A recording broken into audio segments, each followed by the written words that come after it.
سر آپ یہ بتائیں کہ سود کیوں حرام ہے، جوئے کی مناہی کیوں ہے، اور بیک بائٹنگ کی اجازت کس لیے نہیں؟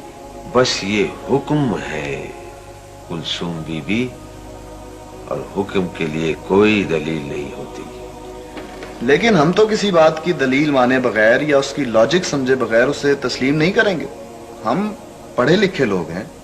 دیکھو، کسی کمرے میں تمہارے جیسے علوم جدیدہ کے ماہر اور اس شہر کے بڑے بڑے دانشور جمع اور بڑی باریک فلسفوں میں گفتگو کر رہے ہیں، اور ایک انجینئر ہانپتے کانپتے آئے اور کہے اٹھو بھاگو بھاگو یہ بلڈنگ گر جاتی ہے، تو سب اٹھ کر بھاگ جاؤ گے اور تم میں سے کوئی بھی دلیل یا ریزن نہیں مانگے گا۔ لیکن سر یہ تو ٹھیک ہے، مگر اگر کوئی ڈاکٹر دوا تجویز کر دے تو بلا حیل و حجت اسے استعمال کرنا شروع کر دے گا، کیونکہ وہ اس علم کا ماہر ہے، اس کے تقاضوں کو جانتا ہے۔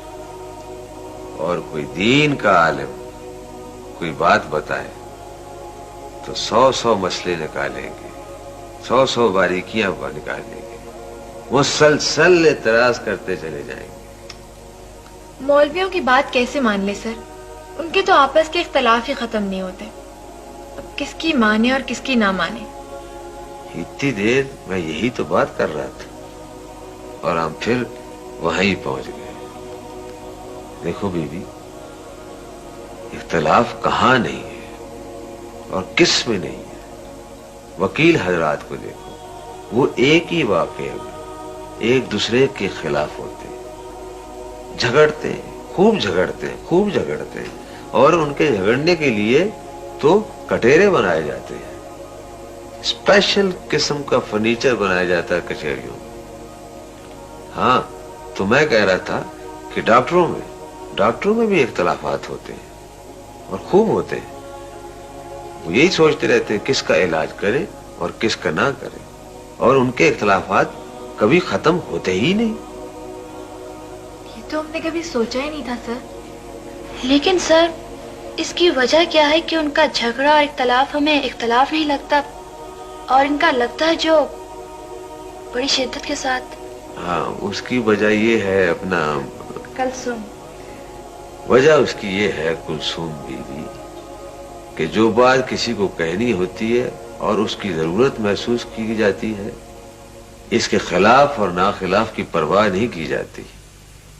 دین کی چونکہ پرواہ نہیں اور اس کی قدر نہیں، اسی لیے ہیلے بہانے تلاش کیے جاتے ہیں۔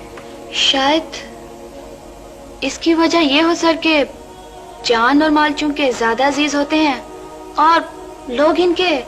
شاباش، کلثوم تو بڑی سوچنے والی لڑکی ہے۔ بات یہ ہے کلثوم کہ جس قدر مال اور جان عزیز ہوتے ہیں، اگر ایمان بھی ایسا ہی عزیز ہو تو علاج کی فکر کی جائے، پہلو بچانے کے لیے پھر کسی قسم کا بہانہ تلاش نہ کیا جائے۔